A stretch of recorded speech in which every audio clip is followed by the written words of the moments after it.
Namaste and welcome to this exciting episode of Sathology Debunking Mythology।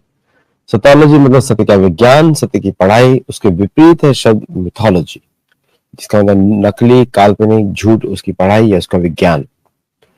तो आप लोग देख ही रहे होंगे भारतीय पार्लियामेंट में लीडर ऑफ अपोजिशन ने सभी हिंदुओं को, या हम देखते हुए सोशल मीडिया पे भी, अंतभक्त बुलाया और हिंसक भी बुलाया। पहली बात तो मैं बात कर दूं हिंसा की।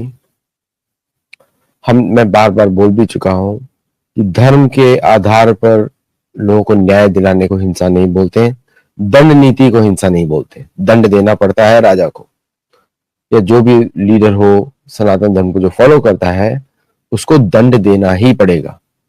और दंड से चोर उचक्के तो डरते ही हैं। तो चोर उचक्के जब गीदड़ के जैसे उछलना बात करना शुरू कर दें दंड के भय से, तो आप समझिए राजा अच्छा कार्य कर रहा है।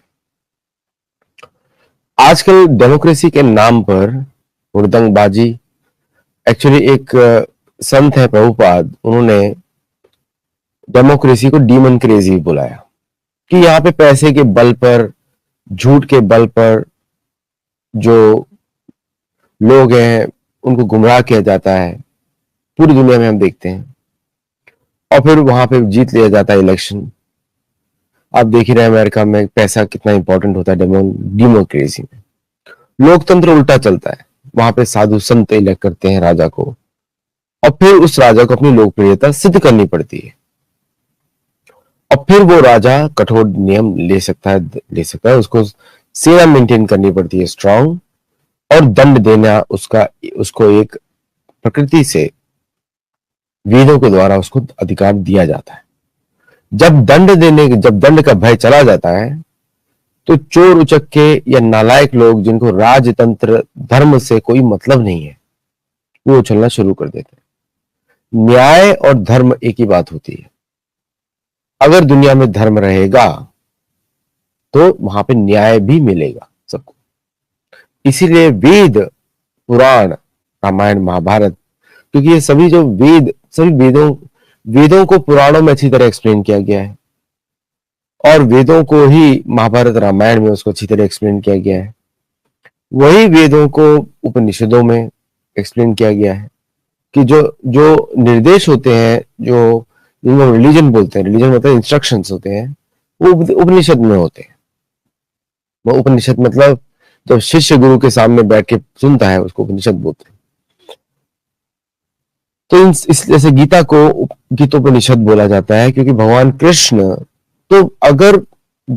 कृष्ण अर्जुन को बता रहे हैं, इसलिए उसको गीतोपनिषद भी बोला जाता है। तो जो वेदों के बाहर तो न्याय है ही नहीं, वेदों के बाहर न्याय नहीं है, वेदों के बाहर दंड नहीं है, और वेदों के अनुसार दंड देने पे उसको अहिंसा बोला जाता है। दंड देना अनिवार्य है, क्योंकि हर व्यक्ति शस्त्रों से अपनी रक्षा नहीं कर सकता, हर व्यक्ति अपनी सुरक्षा नहीं कर सकता। करना चाहिए, कुछ लोग सक्षम है, कुछ लोग नहीं है, और जो नहीं है उनकी सुरक्षा का दायित्व उन पर है जो सक्षम है। और जब सरकार अपना कर्तव्य भूल जाती है, आजकल की गवर्नमेंट्स भूल जाती हैं, तब वहां पे उद्दंडता, आतंकवाद या हर प्रकार का विरोधाभास पनप जाता है। क्योंकि दुश्मन जो है आपके, वो आपकी प्रजा को इन्फ्लुएंस करते हैं, और उस इन्फ्लुएंस से प्रोटेक्ट करने का रिस्पॉन्सिबिलिटी भी धार्मिक राजा के ऊपर है। धार्मिक राजा को अपने दुश्मनों का खेल समझना चाहिए, और वहां पर जाकर उन दुश्मनों को जो इन्फ्लुएंस कर रहे हैं उनका उधर उसको दंड देना चाहिए, चाहे कहीं पर भी हो। इतना बल होना चाहिए। अगर बल नहीं है तो उस देश का जो आपका दुश्मन है उसके दुश्मनों से समझौता करना चाहिए, और उसको वहीं पे परास्त करना चाहिए। ये नीति शास्त्र है। ये नारद मुनि ने बोली, ये पुलस्त्य ऋषि ने बोली, वशिष्ठ मुनि ने बोली, और ये अनेक ऋषियों ने बोली है, और आज के समय में चाणक्य ऋषि ने बोली। मैं आज के समय बोलूंगा क्योंकि वही मोस्ट रिसेंट हम बोल सकते हैं। हम लोग रिपीट ही कर रहे हैं दूसरों के शब्द, ऐसा नहीं कि हम लोगों ने स्वयं उसको रियलाइज किया है, लेकिन लॉजिकल लगता है, वो नीतिपूर्वक है, न्याय संगत है। तो जब राजा अपना कर्तव्य भूल जाता है तो उसका अपोजिशन मिलता है, उसको दुश्मन देश जो है उसी के देश में उसकी प्रॉब्लम क्रिएट कर देंगे, क्योंकि उसने अपना धर्म पालन नहीं किया। जब उसको धर्म पालन करने की आवश्यकता थी, अपनी प्रजा को संरक्षण देने की आवश्यकता थी, तब उसने किया नहीं, वो कुछ और चीजों में घुसने लगा। राजा का कर्तव्य देश की उन्नति तो देखना है ही, लेकिन उसका दूसरा कर्तव्य आर्थिक उन्नति तो देखना ही है, लेकिन आर्थिक उन्नति जो है सेनाओं के बल पर ही होती है, गुप्तचरी के बल पर ही होती है, उसके बिना आर्थिक उन्नति नहीं होती। ये बात शास्त्रों में अनेक बार मैं पढ़ता हूं और मैं अनेक रिसर्च में कर करके मैं थक गया हूं, और ये मुझे एक ही बात हर जगह मिलती है, चाहे कहीं भी आप पढ़ें। राजा जब अपना कर्तव्य भूल जाता है सुरक्षा का, प्रजा की सुरक्षा का, प्रजा के मन की सुरक्षा का, प्रजा के धार्मिक कार्यों की सुरक्षा का, तब राजा को अपोजिशन मिलता है। और जब समय पर राजा एक्ट ना करे तब उसको और भी दंड मिलता है, राजा को दंड मिलता है प्रकृति से। और तब चोर उचक्के जैसे लोग हिंदू या जो वेदों का पालन करते हैं, अभी हिंदू की परिभाषा भी समझनी पड़ेगी। मैं ज्यादा पीछे नहीं जाऊंगा, कवर चैतन्य महाप्रभु का कवर करूंगा, क्योंकि चैतन्य महाप्रभु मतलब रिसेंटली आए हैं 500 साल पहले, 600 साल पहले, और उनके बाद उनके अनुयायी हैं या आदि शंकराचार्य के अनुयायी हैं। तो सब बड़े अपने हमारे सारे साधु संतों का रिस्पेक्ट करना चाहिए, सभी संप्रदायों का रिस्पेक्ट करना चाहिए। सभी संप्रदाय हमारे हिंदू रिप्रेजेंट करते हैं। संप्रदायों से ही सनातन धर्म बनता है, हिंदू धर्म होता है, और कोई संप्रदाय के बाहर कोई सनातन धर्म का को रिप्रेजेंट नहीं करता। जो वेदों का पालन करे, या रामायण महाभारत या पुराण जो वेदों का पालन करे, वही हिंदू है। अब इस डेफिनेशन पे जाएंगे तो पूरी दुनिया आपको हिंदू लगेगी। ये मैं अपनी पुस्तकों में प्रूव कर चुका हूं। जो सूर्य चंद्र प्रकृति की पूजा करे सब हिंदू, तो पूरी दुनिया हिंदू है। देखा जाए तो नाम चाहे कुछ भी दे दें, कहीं पे कुछ और नाम से बुलाते हैं, किसी और बुलाते हैं, तो indigenous population, indigenous religion, native culture, ये जहां भी शब्द आए, मूल निवासी, ये सब हिंदू है। तो जो प्रकृति के अनुसार जिए जीवन, अपनी प्रकृति और बाहर की प्रकृति, वो सभी हिंदू है, पूरी दुनिया में हिंदू है। लेकिन दूसरे बेगुनाह लोग क्यों मर रहे हैं? तो अगर उस दृष्टि से देखें, जो हिंदू है वो तो बिल्कुल भी हिंसक नहीं है। क्रिमिनल एलिमेंट्स हो सकते हैं सम, लेकिन 1.4 ऑफिशियल, और अगर सारे नेटिव इंडिजिनस को ऐड कर दें तो सभी 4 बिलियन लोग हिंसक कैसे हो सकते हैं? 4 बिलियन अंधभक्त कैसे हो सकते हैं? इसी में तो भक्ति है उनकी, सूर्य में भक्ति है, चंद्र में भक्ति है, जल में भक्ति है, जमीन में भक्ति है। कहां से कोई अंधभक्त हो सकता है? कोई अंधभक्त हो ही नहीं सकता। सभी हिंदुओं को अंधभक्त बुलाना एक पापपूर्ण कार्य है। हम 4 अरब लोगों की बात कर रहे हैं, दुनिया की आधे से ज्यादा पॉपुलेशन की बात कर रहे हैं हम लोग, ये रिकॉर्डेड है। तो ये जो कथन जो आजकल चल रहा है पॉलिटिक्स, हमने कल भी एक शो भी किया था कि भारतीय पार्लियामेंट में हिंदुओं को गाली देना, यह टेररिज्म हो गया एक तरीके का। और आप अपोज कर सकते हैं पॉलिटिकल इश्यूज पे, लेकिन आप गाली नहीं दे सकते किसी को। आपके पास पॉलिटिकल इश्यूज हो तो आप अपोज कर सकते हैं, लेकिन आप ब्लैंकेट स्टेटमेंट देना लोगों को, वो शोभा नहीं देता। अब हम चलते हैं शास्त्रों के ऊपर। शास्त्र क्या बोलते हैं? भागवत पुराण के 6वें स्कंद में यमदूत बता रहे हैं यमराज को कि यमराज, आपने हमको बताया है कि जो वेदों के अनुसार रहे वो धर्म है, जो वेदों के विपरीत है वो अधर्म है। बड़ी क्लियर डेफिनेशन है। तो जो वेदों के विपरीत चल रहा है उसको दंड दिया जा सकता है, उसको हिंसा नहीं बोला जाएगा। दंड राजा को, जो भी राजा हो, स्टेट लीडर बोले, आज के प्राइम मिनिस्टर बोल दें, चीफ मिनिस्टर बोल दें, आपको वेद दंड देने का अधिकार देते हैं जो कि धर्म के विरुद्ध कार्य करे, जो मंदिर तोड़े, अबलाओं पे अत्याचार करे, चाहे किसी भी देश में हो, कहीं पर भी हो, वेदों के आधार पर आप उसको दंड दे सकते हैं। ये वेदों का ये वैश्विक आधार है। मैं विश्व की जब बात कर रहा हूं, त्रिलोकी आधार की बात कर रहा हूं। त्रिलोक वेदों के आधार पर आप किसी को भी दंड दे सकते हैं। जो जिसने किसी का घर जलाया हो, किसी भी प्राणी की हत्या की हो निर्मम तरीके से, चाहे वो जानवर भी हो, स्पेशली गाय, तो निषेध है हमारे वेदों में गाय को मारना, कहीं भी नहीं लिखा वेदों में। और मैं उसमें लोगों को चैलेंज भी कर सकता हूं अगर मुझे शास्त्र दिखाएंगे तो, लेकिन उसमें प्रॉपर डिस्कशन करना पड़ेगा आपको, क्योंकि उसमें सारे कॉन्टेक्स्ट लेके आने पड़ेंगे। तब हम उसमें बता सकते हैं कि सारे कॉन्टेक्स्ट लाएंगे तो कहीं भी वेदों में लिखा ही नहीं गौ हत्या करने। तो कोई इस पे मुझे चैलेंज करेगा तो मैं उससे शास्त्रों के आधार पर, डिबेट नहीं, शास्त्रों के आधार पे हम लोग वार्तालाप कर सकते हैं। उसी को शास्त्रार्थ बोलते हैं, क्योंकि उसका अर्थ समझने की कोशिश करी जा रही है शास्त्र का। वेदों में कहीं भी गो हत्या के बारे में नहीं लिखा है। गो हत्या करने पे, क्योंकि उससे समाज की क्षति होती है, समाज में पुण्य कार्य खत्म होते हैं, समाज में ज्ञान की वृद्धि खत्म होती है, समाज में धन का अभाव होता है एक गाय को मारने से। इसलिए उस गो हत्या पे दंड बहुत कठोर होता है, बहुत ज्यादा कठोर होता है। किसी मनुष्य की हत्या करने पे दंड किसी भी कारण से, अगर वो शास्त्र आधारित नहीं है, कोई आतंकवादी है, चोर है, उचक्का है, या फिर दूसरों क्षति पहुंचाता है, वहां पे दंड दिया ही जाएगा। उसको भी इतनी कठोर दंड दिया जाता है कि आप कल्पना भी नहीं कर सकते। और कोई मनुष्य इन सबसे बच गया, छूट गया कहीं ना कहीं से, तब जो दंड यमराज देते हैं उसकी तो हम लोग कल्पना भी नहीं कर सकते। मृत्यु देवी ब्रह्मा की पुत्री है, यमराज सूर्य के पुत्र है। मृत्यु देवी ब्रह्मा ने उनको जन्म दिया है, और उनका एक ड्यूटी भी है जिसमें मैं एक शो कर चुका हूं, आप लोग देख सकते हैं। लेकिन यमराज जो है आपका लेखा रखते हैं और आपको दंड देते हैं। लोग बोलेंगे ये तो मिथोलॉजी आप बात कर रहे हैं। नहीं, ये सत्योलॉजी है, क्योंकि वेदों के आधार पे सत्य है। ये सारे देवता एग्जिस्ट करते हैं और ये सारे देवता अपना कार्य कर रहे हैं।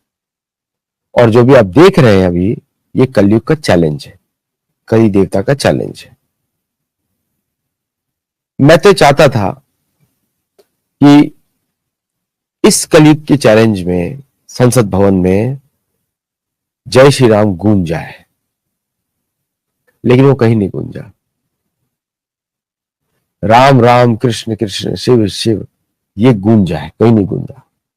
मतलब सभी, चाहे जो लोग हिंदू के लिए बात कर रहे हो, अपोज करें, दोनों के दोनों शास्त्रों से की और बात ही नहीं कर रहे।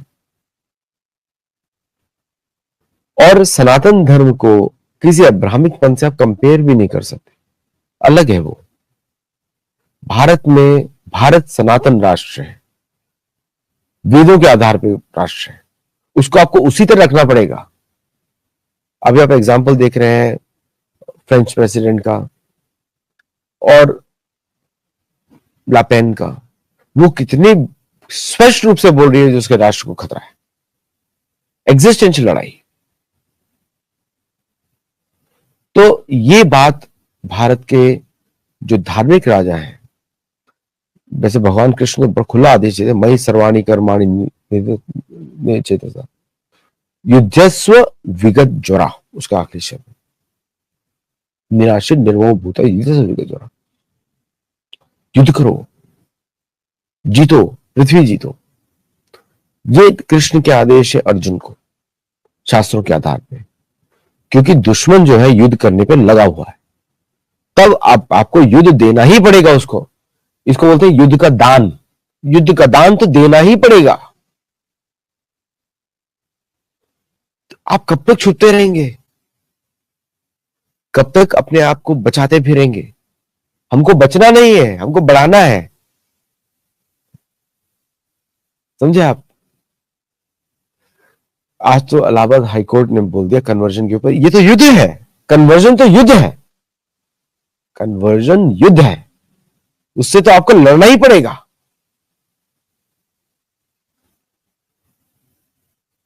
और गीता आपको यही मैसेज देती है, अधर्म के विरुद्ध जब सारे उपाय हट जाएं तो युद्ध तो करना ही पड़ेगा। इसी में हमारी मुक्ति का साधन है, बार बार बोलता रहता हूं। ये तो हमारे लिए सौभाग्य है क्षत्रियों के लिए कि हमको युद्ध का अवसर मिल रहा है, ये सौभाग्य है। तब तो युद्ध करना ही पड़ेगा। और हम तो पूरी सृष्टि के अच्छे के लिए युद्ध करेंगे। जब युद्ध आता है, युद्धे च पलायनम, हम युद्ध से पीछे नहीं हटते, पलायन नहीं करते हम। ये छात्र धर्म है। शौर्य चेजो तेजो धीर्दाक्षम युद्धे च पलायनम दानम ईश्वर भाव छात्र कर्म स्वभाव। 7 क्वालिटीज हैं। अब यहां पे आपको क्षमा दमा, ये तो किसी और का काम है, ब्राह्मण का कार्य है, ब्राह्मण की तो रक्षा की जाती है। लेकिन जब ऐसा मौका आए तो ब्राह्मण आपको बोलते हैं कि निकल पड़ो अब, तो ये तो करना ही पड़ेगा। और शास्त्रों के आधार पर हिंसा को हिंसा नहीं माना जाता। मेरे को जब मैं सुन रहा हूं, मुझे अच्छा भी लग रहा है कि अब संसद में धर्म की चर्चा शुरू हुई है। धर्म की चर्चा पहले अधर्म से शुरू होती है।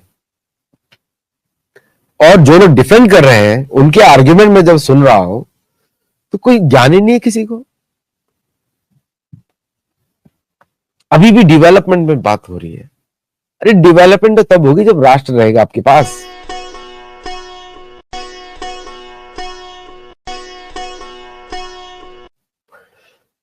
अब मैं आपको दिखाता हूं कहां कहां हिंदू है।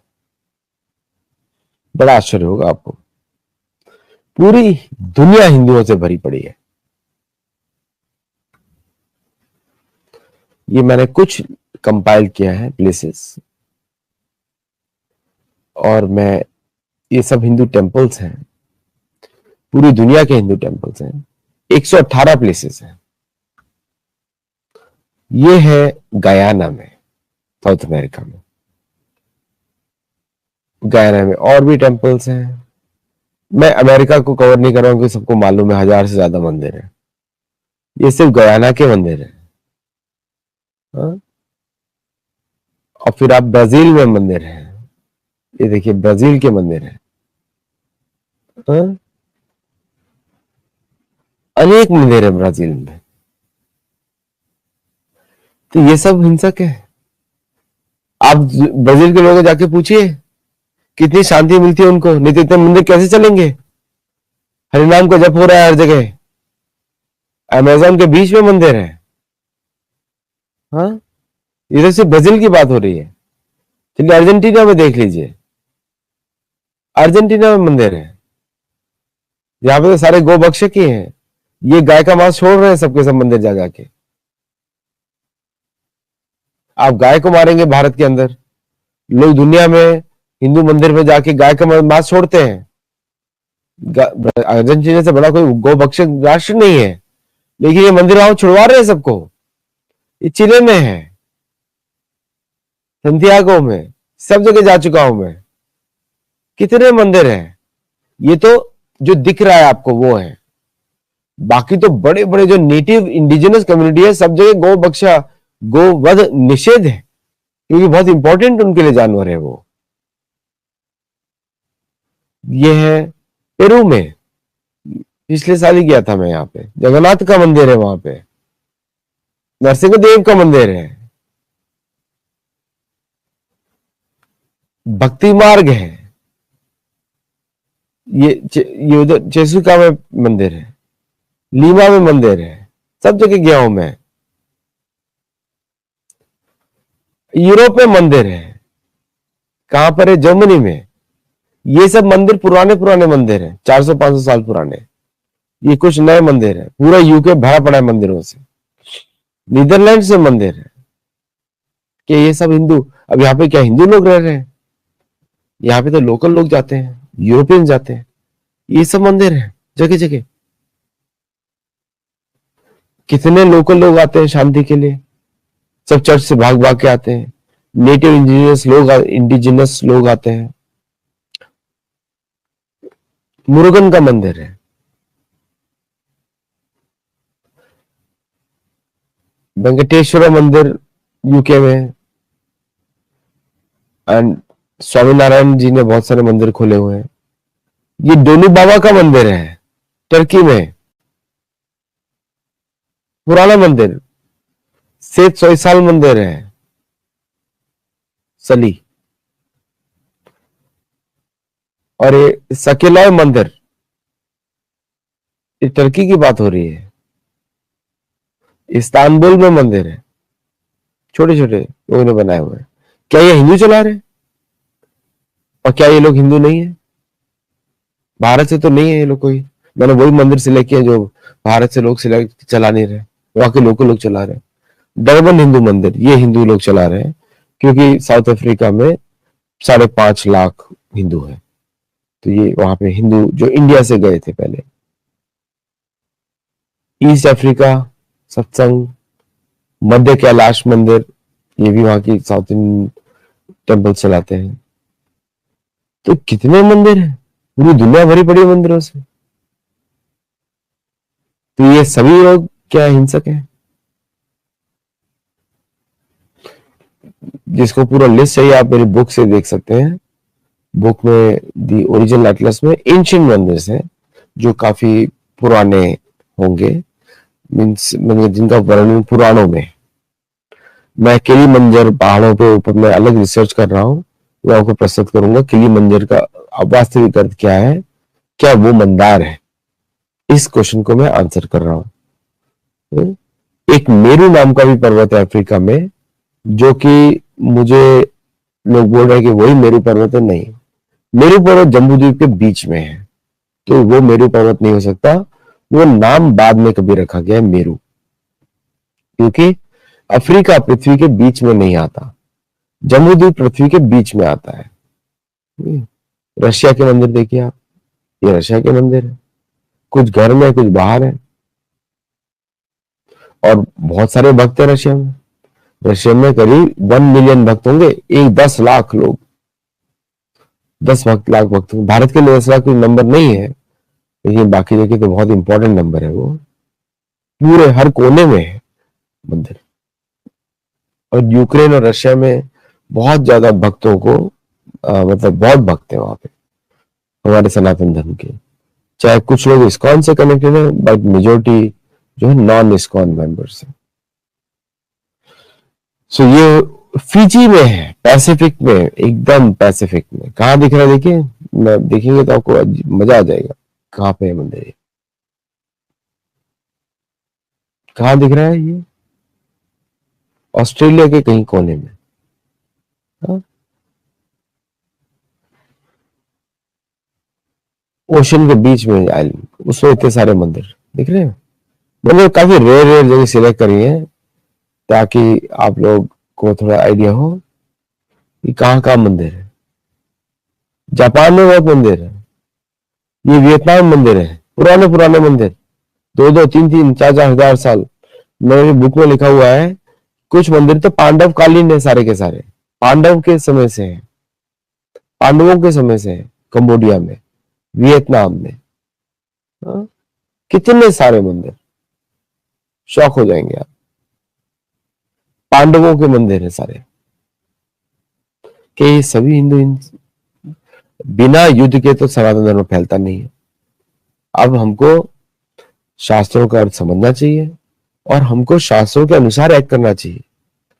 ये जो हमारे अंदर कीड़ा भर दिया गया है कि हमको वायलेंस नहीं करनी है, वायलेंस हम कभी करते ही नहीं है। धर्म के आधार पर वायलेंस होती नहीं है, हिंसा होती नहीं है धर्म के आधार पे। लेकिन रक्षा के लिए तो हिंसा करनी पड़ती है ताकि सनातन धर्म बचे। तो योद्धाओं की तो जरूरत है हमको। और ये तो इन लोगों को डरना चाहिए कि हिंदू सैनिक कभी हारता नहीं है।